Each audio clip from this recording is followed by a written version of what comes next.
ओम शांति 2276। बाप स्नेही बनने की निशानी फरिश्ता स्वरूप बनना। फरिश्तेपन की योग्यताएं भरने वाले सर्व गुणों के भंडार शिव बाबा वत्सों से बोले, सदा अपना फ्यूचर सामने रहता है।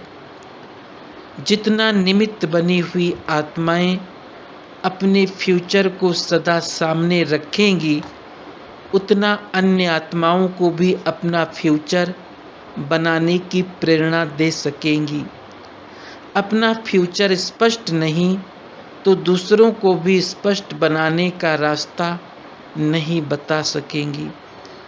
अपना फ्यूचर स्पष्ट है, महाराजा या महारानी जो भी बने, लेकिन उससे पहले अपना भविष्य फरिश्तेपन का, कर्मातीत अवस्था का वो सामने स्पष्ट आता है। ऐसा अनुभव होता है कि हर कल्प में फरिश्ते स्वरूप में ये पार्ट बजा चुकी हूँ और अभी बजाना है। वो झलक सामने आती है। जैसे दर्पण में अपने स्वरूप की झलक देखते हो, ऐसे नॉलेज के दर्पण में अपने पुरुषार्थ से फरिश्तेपन की झलक स्पष्ट दिखाई देती है।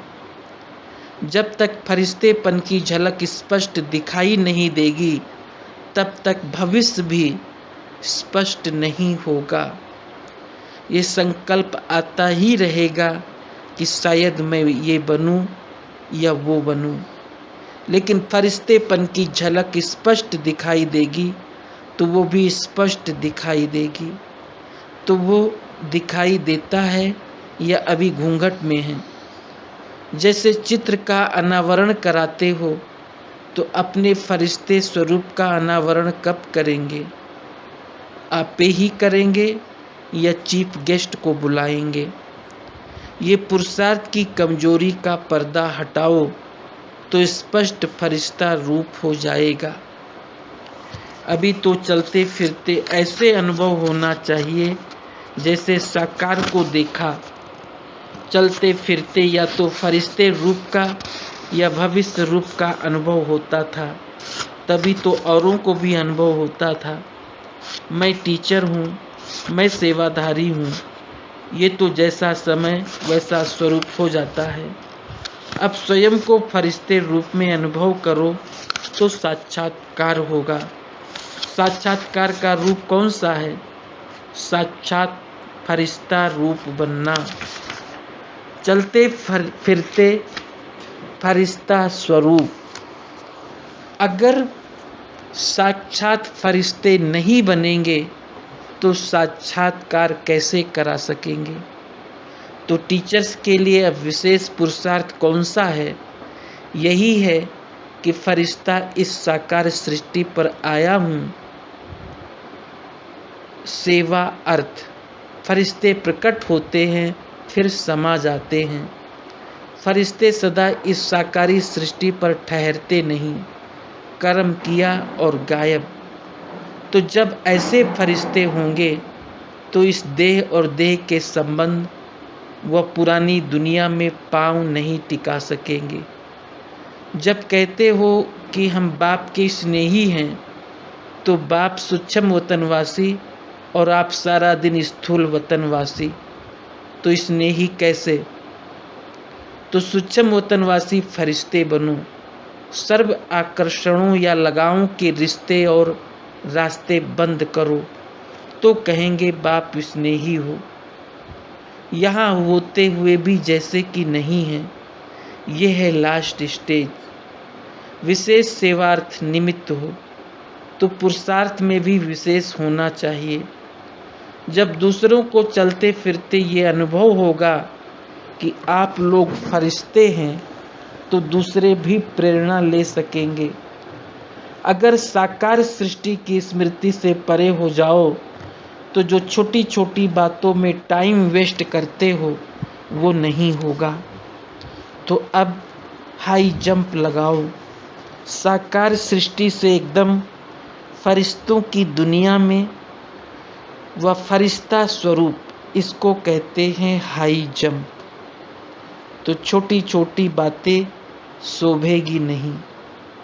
तो ये भी बाप की विशेष सौगात है। सौगात लेना अर्थात फरिश्ता स्वरूप बनना। तो बाप भी ये फरिश्ता स्वरूप का चित्र सौगात में देते हैं। इस सौगात से पुरानी बातें सब समाप्त हो जाएगी। क्या और क्यों की रट नहीं लगानी है। निर्णय शक्ति, परखने की शक्ति, परिवर्तन शक्ति, जब ये 3 शक्तियाँ होंगी तो ही एक दूसरे को खुशखबरी सुनाएंगे। अगर खुद में परिवर्तन नहीं तो दूसरों में भी परिवर्तन नहीं ला सकेंगे।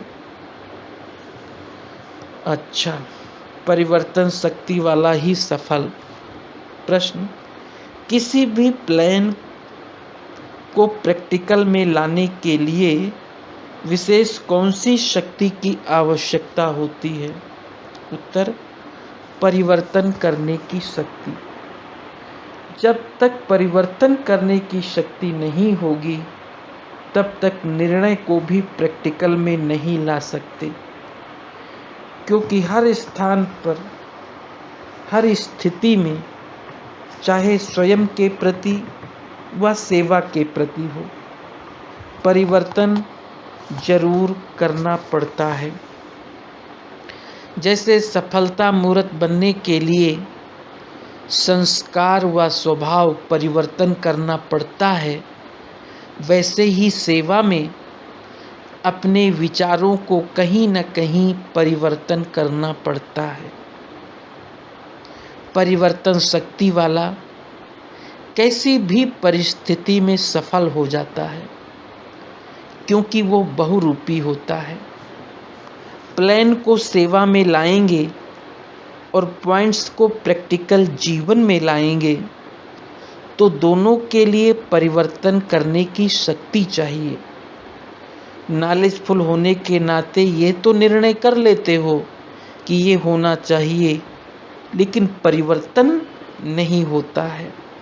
इसका कारण है परिवर्तन शक्ति की कमी। जिसमें परिवर्तन शक्ति है वो सर्व के स्नेही होंगे और सदा सफल भी होंगे।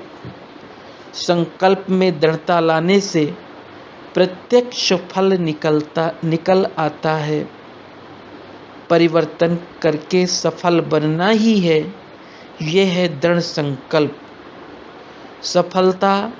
सफलता मूर्तों का आह्वान कर रही है कि सफलता मूर्त आवे तो मैं उनके गले की माला बनूं।